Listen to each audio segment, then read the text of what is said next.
The council chamber of the Galactic Federation hung suspended in the void. Between star systems, it's transparent, walls offering an unobstructed view of the cosmos beyond. I adjusted my auditory membranes as Ambassador Velcro of the Tothi Collective slammed three of his appendages against the podium, creating a sound that reverberated through the assembled delegates like a shockwave. "This is an outrage," he bellowed, his skin shifting through colors that signaled extreme agitation. "The humans have established another training facility, this time on the border of our territory, and we demand answers."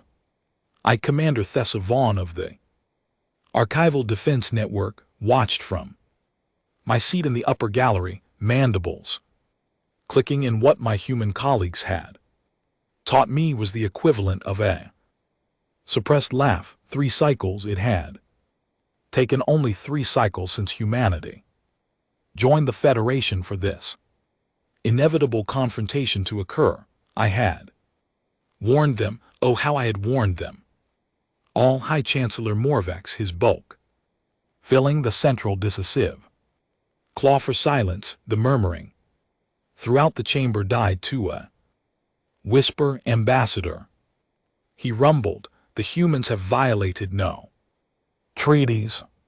They are permitted to establish educational institutions wherever their territorial agreements allow. Educational institutions." Belrin's voice climbed to a pitch that made my auditory membranes retract instinctively. "High Chancellor, with respect, we are not fools. These are not schools for teaching mathematics or philosophy. The facility on Kepler 7 has been classified as a military academy." A ripple of concerned chittering spread through the assembled representatives. The Nethric delegation withdrew their sensory stalks in alarm.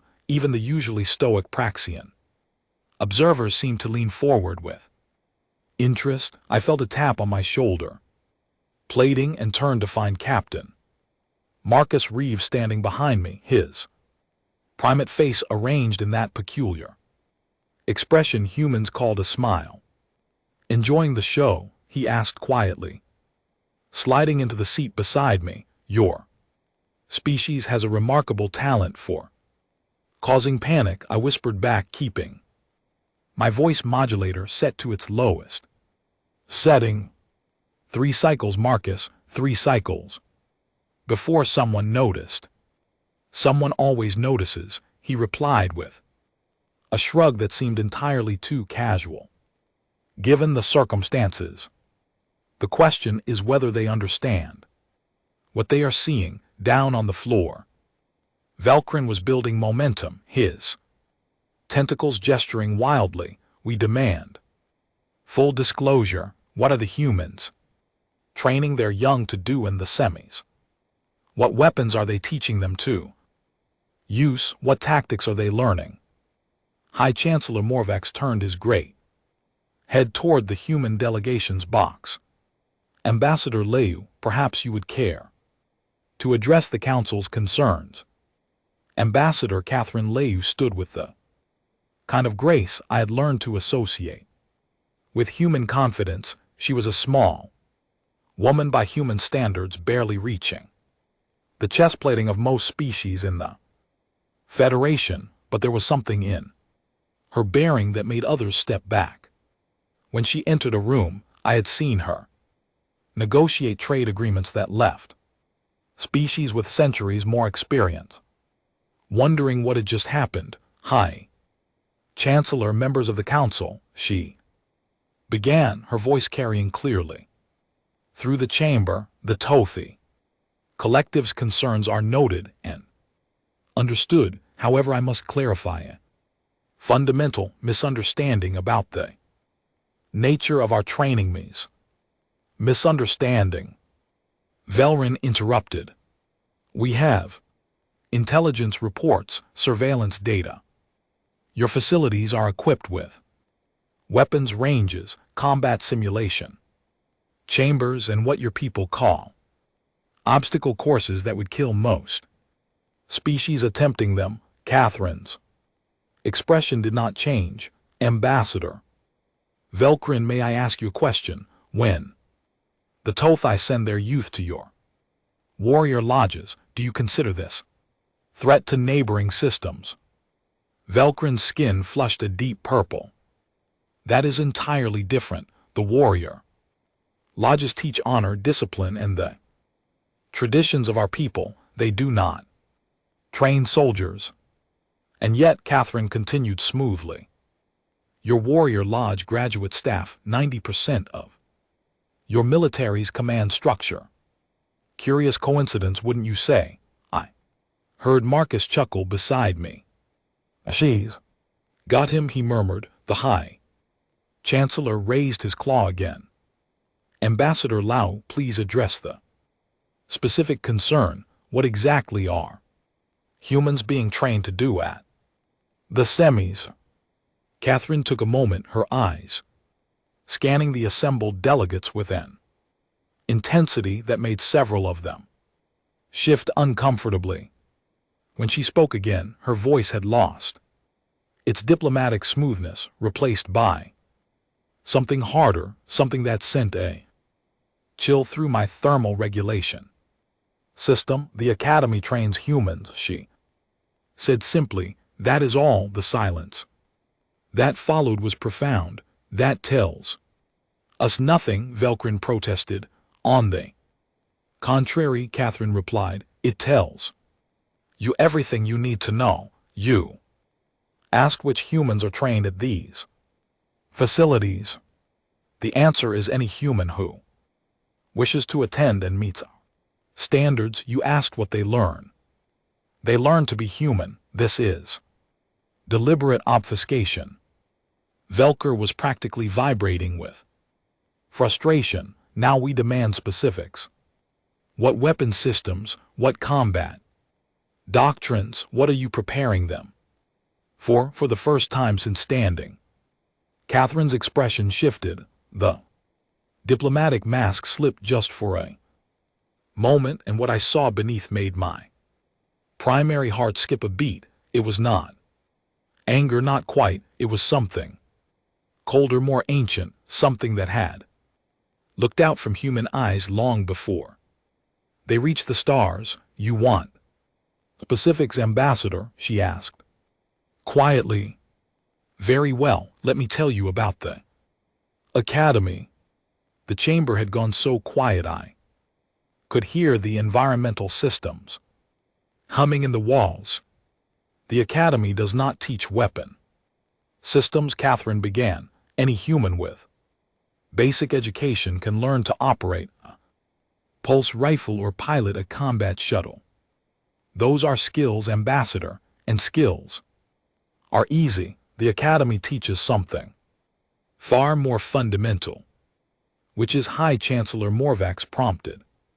Survival, Catherine said, under any circumstances, against any odds, regardless of resources, support, or hope. I watched as several delegates exchanged confused glances. The Praxian observer leaned toward his companion, whispering something I could not quite hear. Let me paint you a picture, Catherine continued, beginning to pace slowly across the speaking floor.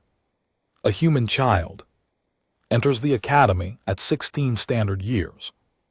They arrive from comfortable homes, having lived lives of relative ease on worlds where food is abundant, shelter is guaranteed, and danger is largely theoretical, as it should be for any civilized species. Velkrin interjected. Indeed, Catherine agreed, and yet within one standard month, that same child will have learned to operate for 72 hours. Without sleep, they will have constructed shelter from raw materials.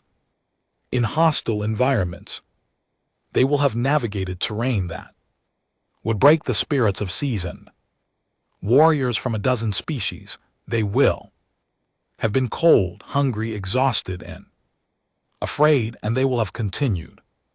Moving forward. This is barbaric. The Nethrich delegate suddenly spoke up, their translator, struggling with their rapid fire. Clicking, you deliberately traumatize. You're young, Catherine turned to face them. Do we, or do we prepare them for a universe that does not care about comfort? Tell me, representative Skitch, how many of your colonists survived the crystal plague on Nethrich? Prime, the Nethri delegate's sensory stalks retracted. That was a tragedy, 90% casualties before we could evacuate. Yes, Catherine said softly, and on human colony worlds during the Sigma outbreak, we lost 30%. Do you know why the numbers were so different? Silence. Because when the medical infrastructure collapsed and the rescue ships were delayed, our colonists did not wait to die. They organized, they improvised. They found ways to survive that your people never considered because they had never been taught that survival was their responsibility first and civilization second. Marcus leaned close to me again. This is the part where they start to understand, he whispered. The academy, Catherine continued, her voice growing stronger, teaches humans that the universe is not required to be fair. It teaches them that rescue might not come. It teaches them that hope is something you create, not something you wait to receive. But why? The question came from the Villian ambassador, their normally serene features creased with confusion. Why prepare for such darkness? The Federation provides protection, support, infrastructure. Your colonies are safe. Catherine's smile was sad. Ambassador Thel, your species has been part of the Federation. For 12,000 standard years, you have known peace and prosperity for so long that you have forgotten what it means to stand at the edge of extinction. Humans achieved space flight 300 years ago. 300. We are babies in galactic terms, and in that time we have faced extinction events 7 times. 7 times we have stood at the brink of oblivion, and 7 times we have dragged ourselves back. She paused, letting that sink in. Academy does not teach violence. Ambassador Velcrin, it teaches stubbornness. It teaches humans to look at an impossible situation and ask not, can this be survived, but how will I survive this? It teaches them that giving up is not an option, because giving up means death, and death is unacceptable. This still sounds like military training, insisted, though his voice had lost some of its earlier heat. Does it? Catherine asked. Let me tell you what else the Academy teaches. It teaches wilderness medicine, because hospitals might not exist. It teaches primitive construction, because advanced tools might fail. It teaches foraging, hunting, water purification, fire starting, navigation by stars, and 100 other skills that your species automated out of existence millennia ago. These are survival skills. High Chancellor Morvac observed. Useful, certainly, but hardly threatening to the peace and stability of the Federation. Catherine nodded slowly. You are correct, High Chancellor, and if the training stopped there, this council would have no reason for concern. But it does not stop there. The temperature in the chamber seemed to drop several degrees. The Academy also teaches humans to think like humans, Catherine said. And that, Ambassador, is what should concern you, not the weapons training, not the physical conditioning, not the survival skills. Those things are tools, nothing more. What makes them dangerous is the mind that wields them. Explain. The High Chancellor commanded. Catherine's expression became distant, as if she were looking at something only she could see. When I was at the academy 30 years ago, there was an exercise. They called it the Kobayashi scenario, an old reference to Earth's history. The premise was simple. You are in command of a ship. A distress signal reaches you from a vessel in distress. If you respond, you will certainly be destroyed. If you do not, innocent people will die. What do? It is a no-win scenario, said a philosophical exercise. That is what most species would conclude. Catherine agreed, and most species would spend the allotted time debating the ethics of the choice, not humans. Do you know what my class did? No one answered. We reprogrammed the simulation. We hacked it. We changed the parameters until we found a way to win.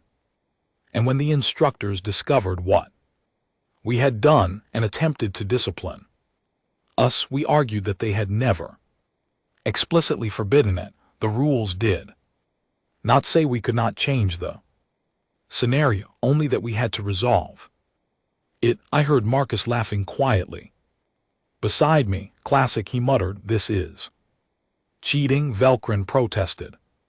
Is it, Catherine asked, or is it problem solving? Ambassador, humans have a saying. The only unfair fight is the one you lose. We do not believe in no-win scenarios. We do not accept defeat as inevitable. When faced with rules that guarantee failure, we change the rules. When confronted with impossible odds, we find the loophole. When told something cannot be done, we smile and ask, who is going to stop us? The chamber erupted in agitated discussion. Several delegates were on their feet, speaking rapidly to their aides. The Nethrich delegation had withdrawn entirely into their protective shells. Only the High Chancellor remained still, his ancient eyes fixed on Catherine with an expression I could not read. Catherine waited for the noise to die down before continuing. Academy asked which humans are trained there. Ambassador Velcrin, I will tell you, humans who refuse to quit, humans who look at extinction and laugh, humans who will tear apart the fabric of reality itself rather than accept defeat, humans who, when pushed to the absolute limit of their endurance, will smile through bloody teeth and whisper, "Is that all you've got?" Her voice had risen as she spoke, filling the chamber with a raw intensity that made my species' danger assessment hormones flood my system. So yes, Catherine concluded, her voice dropping back to conversational levels. The academy is a military academy, but it is so much more than that. It is where we teach our young that being human means never surrendering, never accepting the impossible, and never ever knowing when to quit. It is where we take civilians and show them the truth that every human carries in their genetic code, that we are survivors of the most ruthless planet evolution ever created, and that survival is not just what we do, it is what we are. She turned back to face Velcrin directly. You wanted to know what to fear about the academy. Ambassador, here is your answer. You should pray that the humans graduating from those facilities are never angry with you, because a human with academy training who has been taught to survive, to adapt, to overcome, and to never quit is not a soldier. They are a force of nature wearing a friendly face, and force of nature, Ambassador, cannot be negotiated with. The silence that followed was absolute. High Chancellor Morvac was the first to speak. Ambassador Lau, I believe you have made your point. However, this does raise a concerning question. If humans are, as you describe so naturally, inclined towards survival and adaptation, why do they require formal training at all? Catherine's laugh was unexpected and genuine. An excellent question, High Chancellor.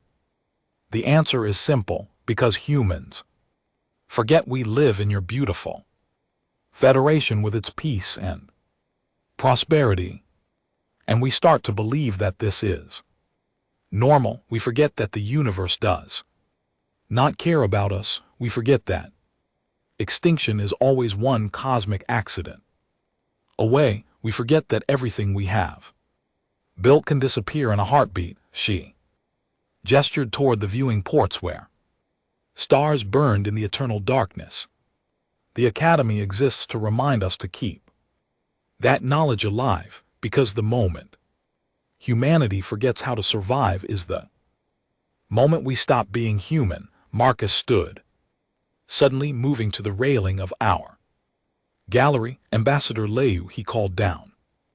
Catherine looked up, surprise flickering across her features. Captain Reeves, I did not expect to see you here. Last minute addition, Marcus replied, but I think the Council might benefit from a first-hand account. May Chancellor Morvax gestured his approval. Marcus vaulted over the railing, dropping 3M to the chamber floor and landing with a grace that made several delegates recoil. He approached the speaking floor with easy confidence. Marcus Reeves, he introduced himself. Captain, United Earth Space Force. Academy graduate, class of 2247. I think I can answer some of the Council's questions more directly than the Ambassador. Please proceed, Captain. The High Chancellor rumbled. Marcus clasped his hands behind his back, falling into what I recognized as a military parade rest.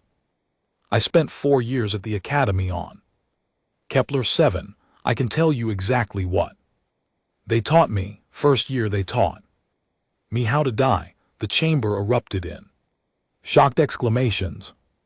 Marcus waited for quiet with a patience I found impressive.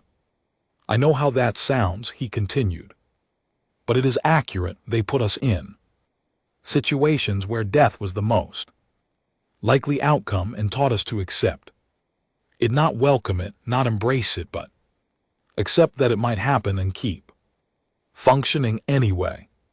They taught us that fear is natural, panic is a choice, and courage is acting despite both. He began, pacing his movements economical and precise. Second year they taught us how to live. Sounds contradictory, right? But once you have accepted that death is possible, you can focus on avoiding it. We learned every survival skill humans have developed over 10,000 years of history. Fire, shelter, water, food, medicine. How to create all of them from nothing. How to survive in environments that would kill most species in hours. Third year, they taught us how to win. Tactics, strategy, logistics. Leadership, not just military applications, but any competitive scenario. How to identify advantages, exploit weaknesses, turn liabilities into assets. How to win fights, arguments, negotiations, anything where there is opposition to overcome. He stopped, turning to face the assembled delegates directly. Fourth year, they taught us how to lose. The confusion on dozens of alien faces would have been comical under different circumstances. Humans hate losing. Marcus explained, it goes against everything in our nature, but the Academy taught us that sometimes you will lose, sometimes the enemy is too strong, the situation too dire, the odds too long, and in those moments you need to know how to lose in a way that minimizes the damage and sets up the Next fight, how to retreat without breaking, how to surrender without being destroyed, how to lose the battle while keeping yourself positioned to win the war. He smiled, and there was something sharp in it. Of course, they also taught us that you only actually lose when you stop trying, which means that unless you are dead, you have not lost yet. It is a bit of a philosophical contradiction. But humans are comfortable with contradictions. Captain Reeves spoke up. You make this academy sound like a factory for creating unkillable warriors. Surely you must see how this appears to other species. I do, Marcus acknowledged. And you are not entirely wrong, but here is the thing you are missing. Ambassador, the academy does not create warriors, it reveals them. Every human has the capacity for what we learn. There, the academy just brings it to the surface and teaches us to control it. He turned to face Catherine. The ambassador told you that humans are survivors. That is true, but what she did not tell you is that we are tired of just surviving. We spent 300 million years clawing our way up from single-celled organisms. We spent 2 million years running from predators on the African savanna. We spent 10,000 years building civilization from scratch again and again, every time natural disaster or human stupidity knocked it down. His voice grew harder. We are tired, Ambassador Velkrin. We are so very tired of fighting for every scrap of existence. The academy does not teach us to be warriors. It teaches us to be victorious, because we have decided as a species that we are done merely surviving. From now on we win. The implications of that statement settled over the council like a heavy blanket. High Chancellor, Morvac shifted his bulk, and I could see the calculations running behind his eyes. Captain Reeves, Ambassador Leu, I believe the council understands the nature of the semis more clearly now. However, this transparency, while appreciated, does raise new concerns. If humans are being systematically trained in survival, adaptation, and victory, what assurance can you provide that these skills will not be turned against the Federation itself?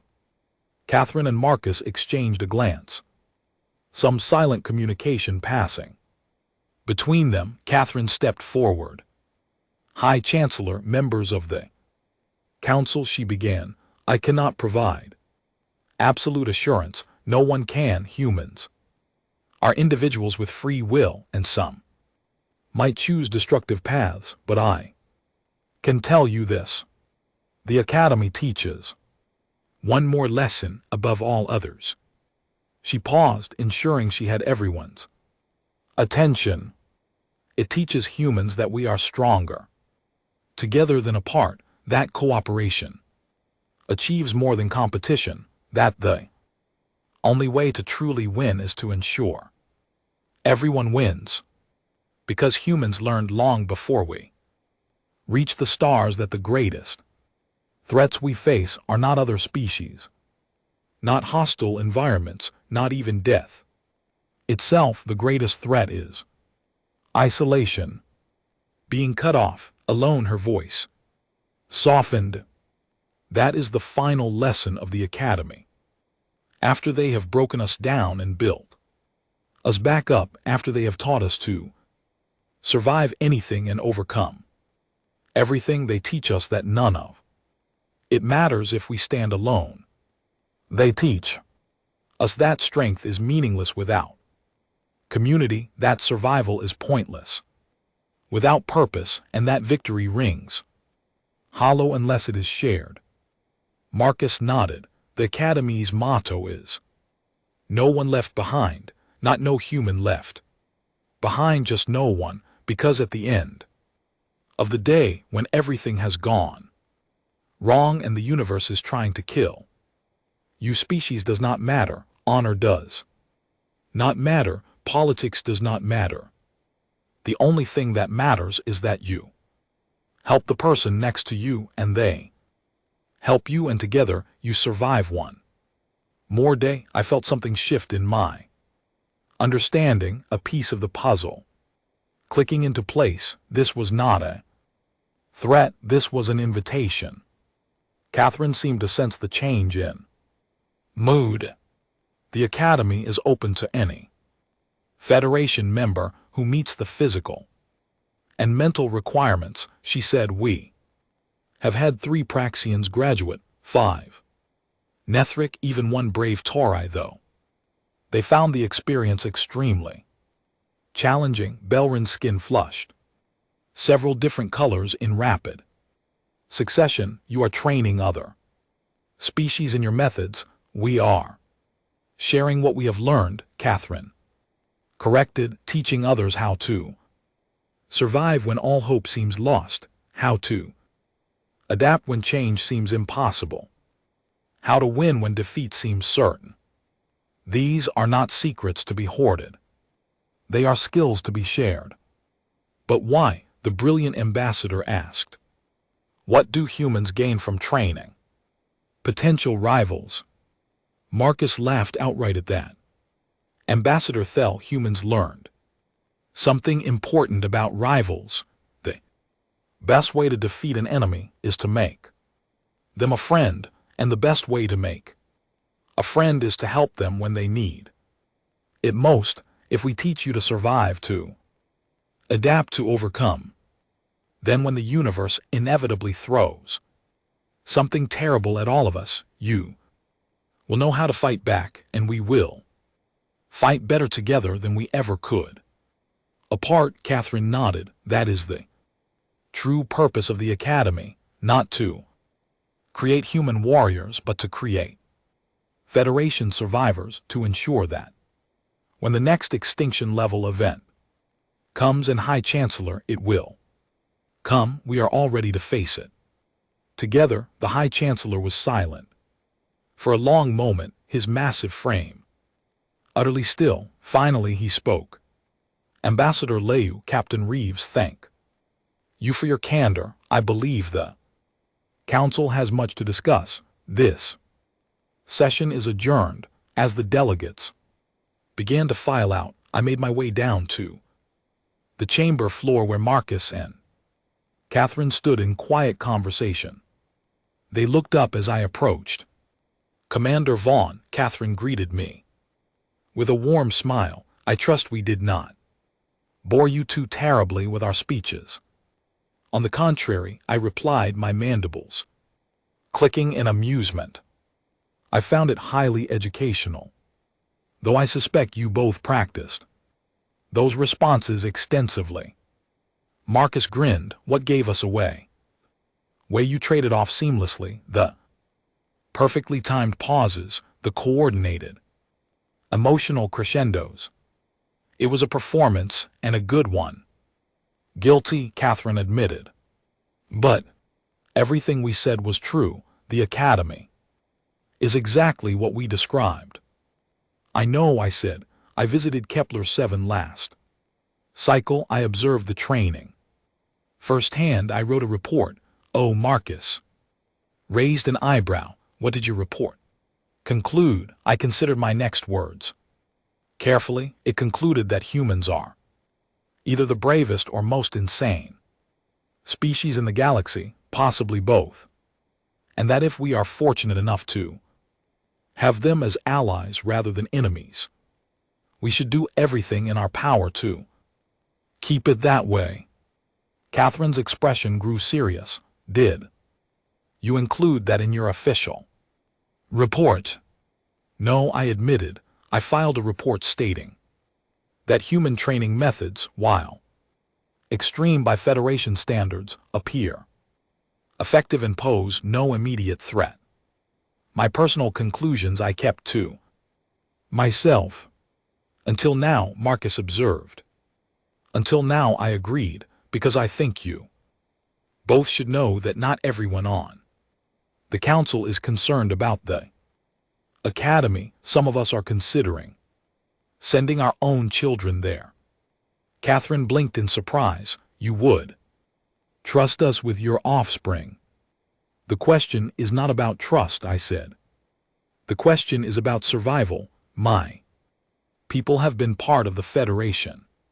For 6,000 years, we have grown soft, comfortable. We have forgotten that the universe is hostile. If something catastrophic were to happen tomorrow, I am not certain we would survive it. I paused, meeting both of their eyes. But I think your species would, and I think if we learn from you, maybe we could too. Marcus extended his hand. That peculiar human gesture of friendship and respect. I grasped it with my primary manipulator, feeling the warmth of his skin, the strength in his grip. Welcome to the Academy, Commander, he said softly. We will teach your children to survive. And when they return home, they will teach your people, and slowly species by species, we will make the Federation strong enough to face whatever comes.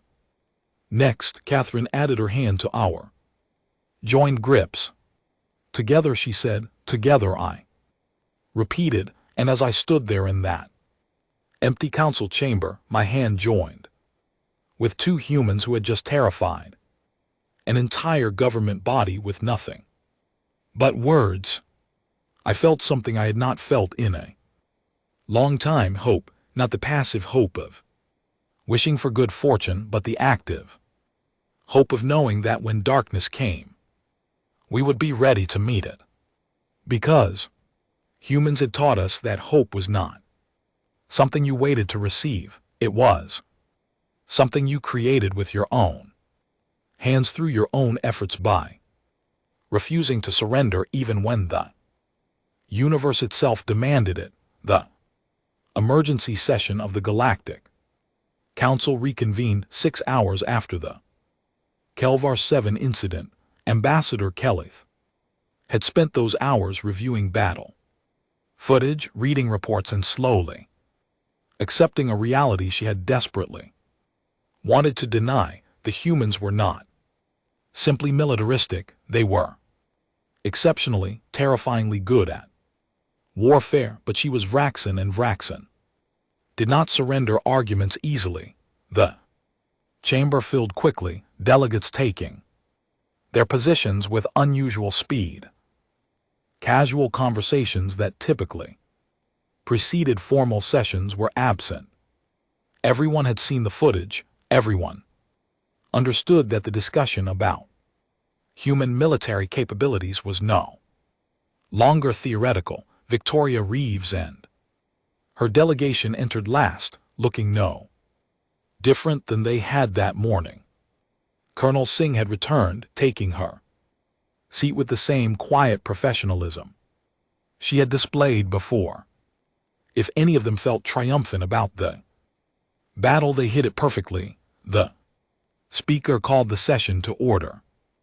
Before we resume our previous discussion, this council acknowledges the human fleet's successful defense of Kelvar 7. Preliminary reports indicate 47 council personnel survived thanks to their intervention. The attackers have been identified as remnants of the Kresh Dominion, a rogue faction we believed eliminated 12 years ago. Murmurs rippled through the chamber. The Kresh had been a council problem for decades before their supposed defeat. Question now before us, the speaker continued, is how to proceed regarding human military integration and oversight. Ambassador Kelith, you have the floor. Kelith stood, forcing her voice to remain steady. The events at Kelvar 7 have provided clarity, though perhaps not the kind anyone desired. The humans deployed 10 warships and destroyed 30 enemy vessels in under 20 minutes with 0 losses. This level of combat effectiveness exceeds anything Council records She activated new data displays. I have analyzed the battle extensively. The human tactics employed techniques I have never encountered.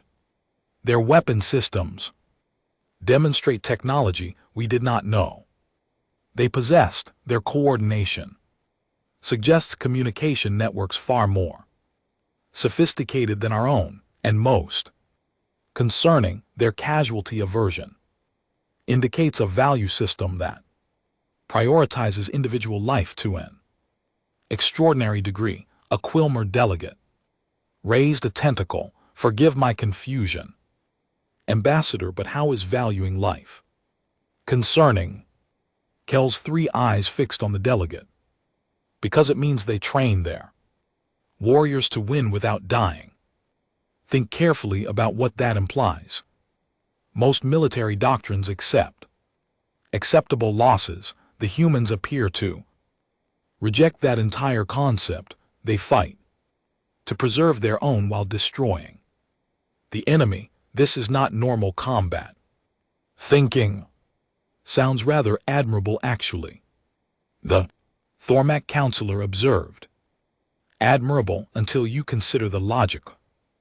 Conclusion, Kelleth countered. If they refuse to accept losses, they must develop tactics of overwhelming superiority. They must become so effective at violence that opposition collapses before they suffer casualties. This battle proves they have achieved exactly that. Victoria raised her hand politely. May I respond to these observations? The speaker gestured assent.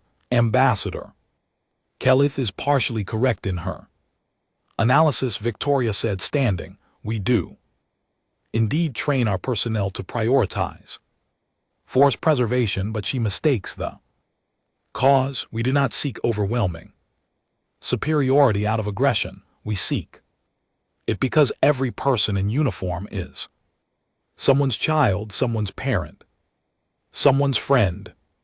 They are not numbers on a casualty report. They are individuals with lives, dreams, families, waiting for them to return home. Sentiment does not explain tactical brilliance, Kelleth shot back. No, it does not, Victoria agreed. What explains our tactical effectiveness is exactly what you have been criticizing, our minds. You wanted to know what we teach there, what we produce. Let me be explicit. She gestured to Colonel Singh. Colonel, please describe your academy training. Singh stood smoothly. I attended the Indian Military Academy for 4 years. First year focused on basic leadership, military history, physical conditioning, and fundamental tactics. Second year introduced advanced strategy, combined arms operations, and ethical decision-making frameworks.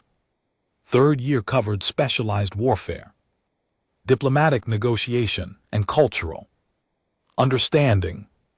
Fourth year synthesized everything through simulation, field exercises, and command training. And what percentage of your class graduated? Kelleth asked. 72%, Singh replied. The rest either left voluntarily or failed to meet standards. So you eliminate the weak. Singh's expression hardened slightly. We eliminate the unsuitable. Physical weakness can be overcome. Mental unfitness, ethical failure, inability to lead under pressure, these cannot. Or minds do not produce warriors. They produce leaders who understand the responsibility of command.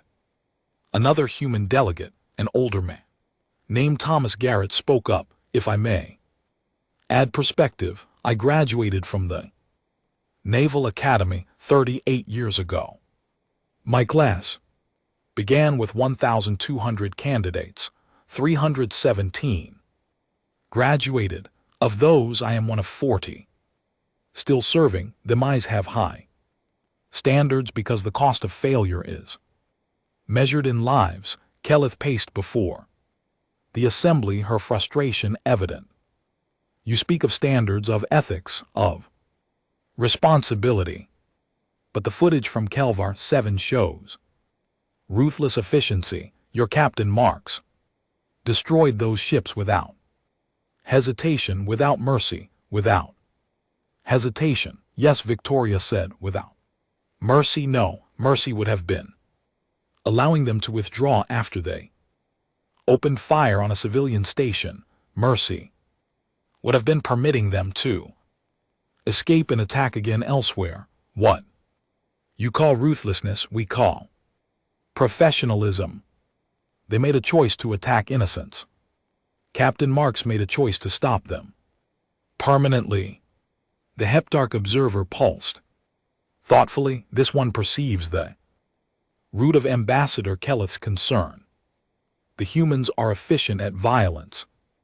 Yes, but that efficiency serves protective purposes. The question is whether such capability can coexist with council membership without destabilizing existing power structures.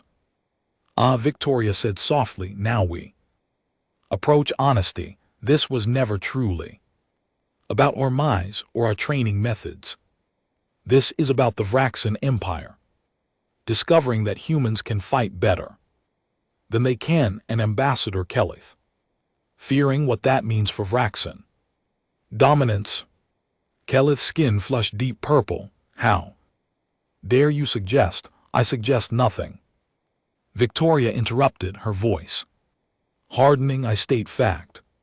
The Vraxan Empire has been the Council's primary military power for 2 centuries. You have leveraged that position for political influence, favorable trade agreements, territorial concessions, the existence of a species with superior military capability threatens that position, so you manufacture concern about our training methods, our warrior culture, our intentions.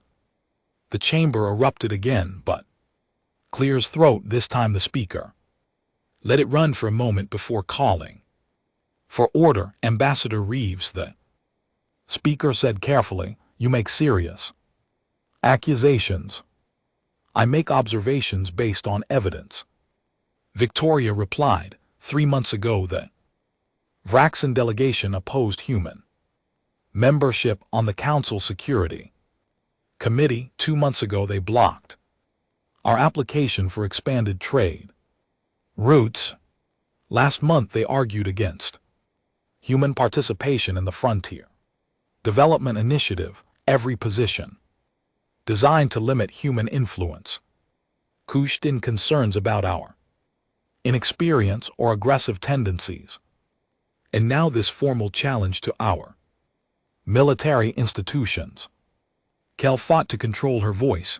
Those decisions were based on legitimate concerns about an untested species gaining too much influence too quickly.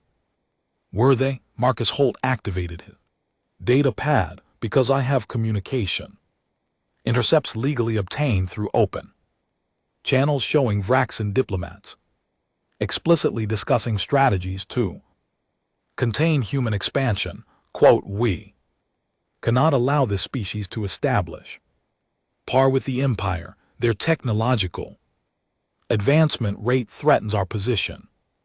We must limit their growth through diplomatic means before they become too powerful to constrain. The silence that fell was toxic. The speaker's shell creaked ominously. Ambassador Kelleth, are these intercepts authentic? Kelleth wanted to lie, wanted to deny, but she knew verification would take minutes. Strategic discussions between allies are not unusual. Every species seeks to maintain advantageous positions. True, the Quilmer delegate said quietly. But most species do not do so while simultaneously accusing others of aggressive intent. The hypocrisy is rather stunning. Victoria returned to her seat, her expression neutral once more. I understand the Vraxan concern, Power dynamics shifting is uncomfortable, but let me be absolutely clear about human intentions regarding military force. She stood again, and this time every eye in the chamber locked onto her. We maintain our minds because we refuse to be unprepared. We train millions because we have learned that peace without strength is simply waiting for conquest. We build warships because the galaxy is dangerous and we will not rely on others for our survival. But and this is critical, we have no interest in domination. Easy words from a position of strength. Keleth muttered, "Are they victorious?" Smile was cold. Let us examine alternatives. If we were truly aggressive, would we not have demanded territorial concessions upon joining the Council? Would we not have positioned fleets throughout Council space? Would we not have sought command positions in joint operations? She began counting on her fingers. Instead, we accepted border territories no one else wanted. We positioned our fleets only in human-controlled space.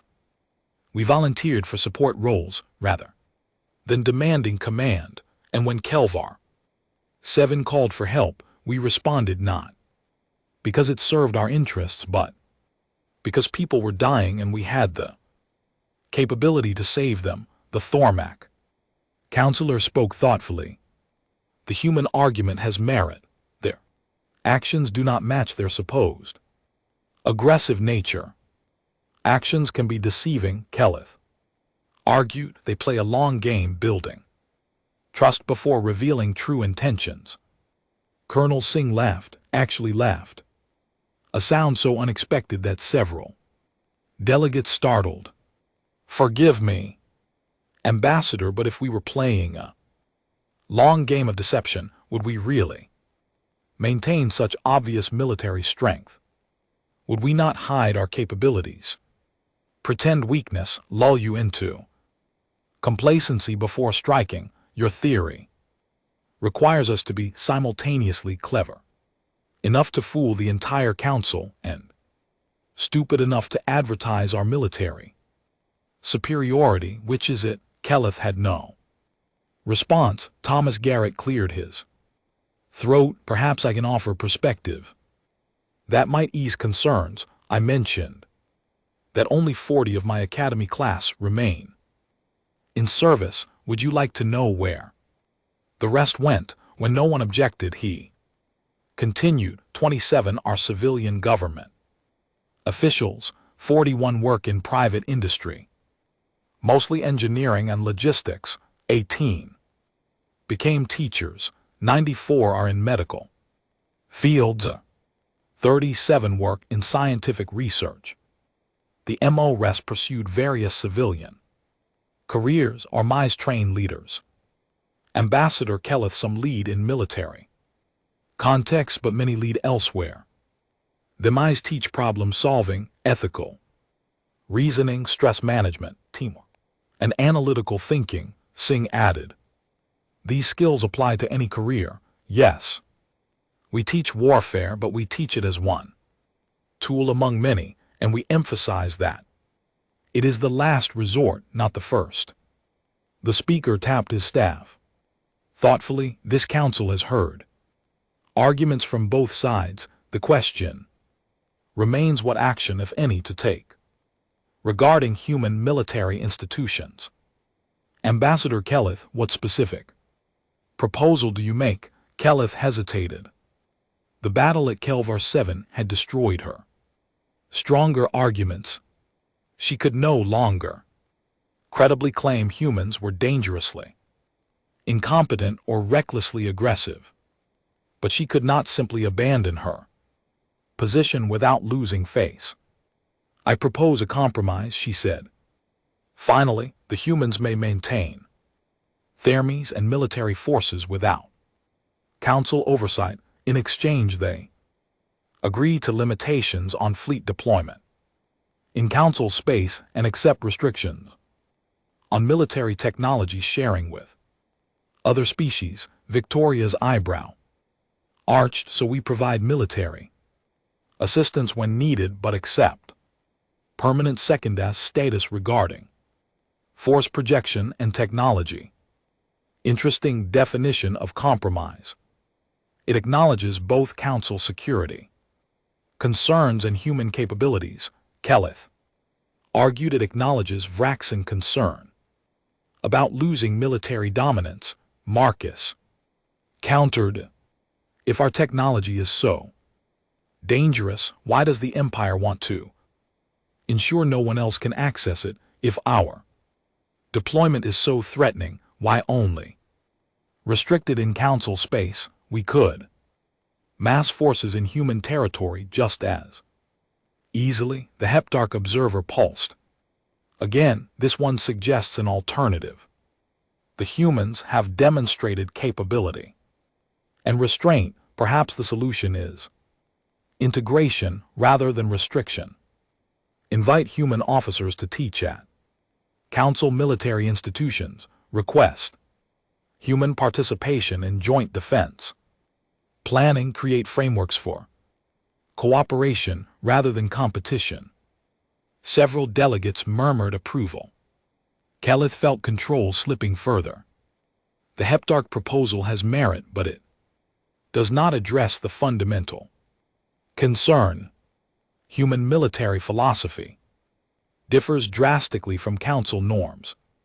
Their training emphasizes individual initiative, aggressive tactics, and acceptable risk-taking. Integrating such thinking could destabilize established doctrines or improve them. The Quilmer delegate suggested our defense forces follow rigid protocols that failed at Kelvar 7. The human approach clearly has advantages purchased through centuries of warfare. Kelleth snapped. They perfected violence through practice. Do you want to learn those lessons the same way? Victoria stood abruptly, her patience clearly exhausted. Enough, Ambassador Kelleth. You want to know about our mice. You want to understand what we teach. Fine, let me tell you about one specific lesson every graduate learns. The chamber fell silent. It is called the Kobayashi Maru scenario. Though differences use different names, it is a no-win situation, a test designed to be impossible. Cadets are given command of a simulation where they must choose between abandoning civilians to certain death or attempting a rescue that will result in their own destruction. There is no right answer, no clever solution, no way to win. She paused, letting that sink in. The purpose is not to test tactical skill, it is to teach future officers that sometimes, despite your best efforts, despite your training, despite your determination, people will die, and it will be your responsibility. It teaches them that command means carrying the weight of those deaths for the rest of your life. Victoria's voice dropped lower, harder. Every graduate of Ormais has faced that scenario. Everyone has experienced the helplessness of impossible choices, and everyone learned that the only unacceptable response is to give up, to surrender, to accept defeat without fighting for every possible chance at survival. She turned to face Kelleth directly. You asked which humans are trained in Ormais. They are the ones who learned that leadership means making terrible decisions and living with the consequences. They are the ones who understand that violence is sometimes necessary, but never glorious. They are the ones who will fight to their last breath to protect others, not because they love war, but because they hate what happens when good people do nothing. The chamber remained silent for a long moment. Then the speaker spoke, his ancient voice carrying finality. This council has heard sufficient. Arguments, we will vote on 3. Proposals, first the Vraxin proposal. For restrictions on human military deployment and technology sharing. Second, the Heptarch proposal for military integration and cooperation. Third, a motion to take no action and allow current arrangements to continue. The vote was swift. The Vraxin proposal failed spectacularly, supported only by 3 delegations. Closely allied with the Empire, the integration proposal passed. Overwhelmingly, the motion for no action became irrelevant. Kelith sat in stunned silence as the implications became clear. Not only had she failed to restrict human military power, she had inadvertently created a framework for humans to influence council defense policies directly. Victoria approached her as the chamber began to empty. Ambassador Kelith, a word. Kelith looked up expecting triumph or condescension. Instead, she found only tired professionalism. You were not entirely wrong in your concerns, Victoria said quietly. We are a dangerous species. Our minds do produce exceptionally effective warriors. Our military capability does exceed council norms, and yes, we could pose a serious threat if we chose aggression. Then why? Because we learned something else. Through our bloody history, Victoria interrupted, we learned that the strong have 2 choices. They can use their strength to dominate, to conquer, to take what they want through force, or they can use it to protect, to defend, to create space for others to flourish. The first path leads to resentment, rebellion, and eventual collapse. Second leads to cooperation, growth, and lasting peace. She offered her hand. Vraxin Empire can continue seeing us as rivals, or you can see us as partners. Your choice. Kelith stared at the offered hand for a long moment before accepting it. Partners with unequal strength make uncomfortable alliances. Only if the stronger partner abuses their position, Victoria replied. We have no interest in replacing Vraxin dominance with human dominance. We want stability, prosperity, and security for all council species. If that means working together rather than competing, so be it. Later, in her private quarters, Kelith reviewed the day's events. She pulled up the Kelvar 7 footage again, watching Captain Marks and her crew work with that frightening efficiency, but this time she paid attention to different details. The rescue operations that began the moment the battle ended, the medical teams deployed despite potential remaining threats, the careful recovery of both council personnel and enemy survivors, the human ships maintaining defensive positions around the damaged station for hours after the fight concluded. These were not the actions of aggressive conquerors, these were the actions of protectors. She pulled up Academy curriculum data, reading through course descriptions, ethics and moral leadership, laws, armed conflict, cultural awareness, and diplomacy, peace building and reconstruction. For every course on tactics or weapons systems, there were 2 on restraint, responsibility, and peaceful resolution. Finally, she accessed records of Academy graduates who left military service. Numbers were staggering. For every officer who remained in uniform for a full career, 3 transitioned to civilian leadership roles. They became politicians who understood defense needs, engineers who designed better infrastructure, teachers who educated the next generation about the costs of war. Them eyes were not simply producing Warriors.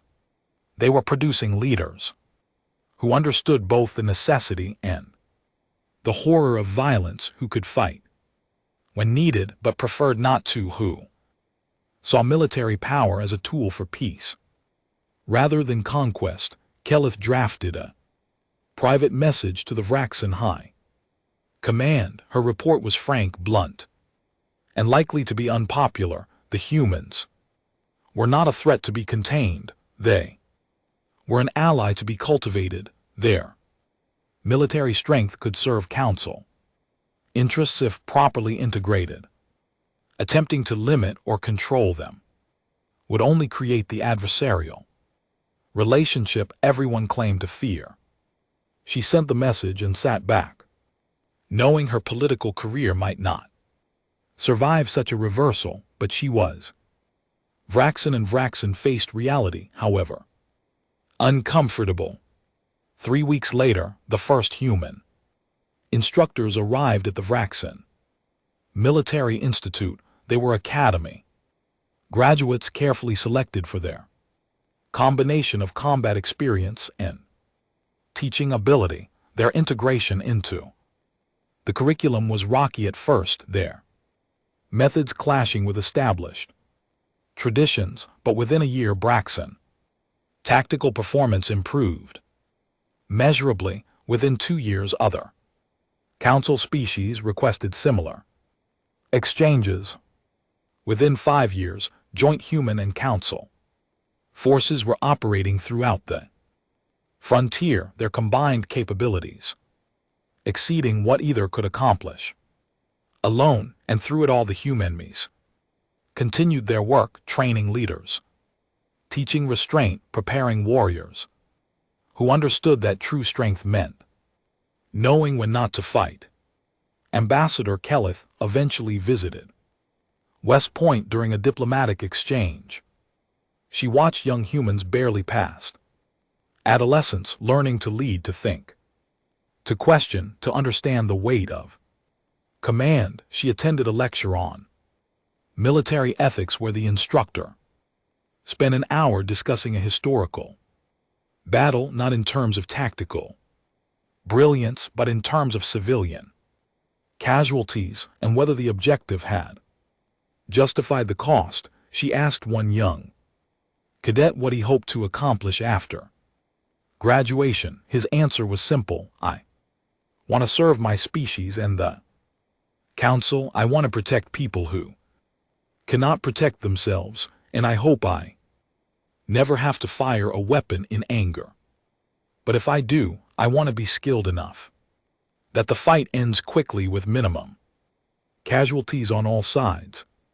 Kelith reported back to the Vraxen High Command with a final assessment. The humans were indeed dangerous. They produced warriors of exceptional capability, leaders of remarkable vision, and officers of uncommon restraint. The galaxy was safer for their existence, and any species foolish enough to threaten Council peace would learn, as the crash remnants had learned at Kelvar 7, that humans trained in Thosmes fought not with rage or hatred, but with cold professional competence that made rage look inefficient by comparison. The truly terrifying thought, Kelith reflected, was that Victoria Reeves had been absolutely correct. The battle at Kelvar 7 had showcased professional soldiers doing their jobs, efficient, controlled, devastating. She prayed to her ancestors that the galaxy never saw what Academy trained humans looked like when they were truly angry, because if professional competence could destroy 30 ships in 20 minutes, she could not imagine what righteous fury would accomplish, and she hoped no one would ever be foolish enough to find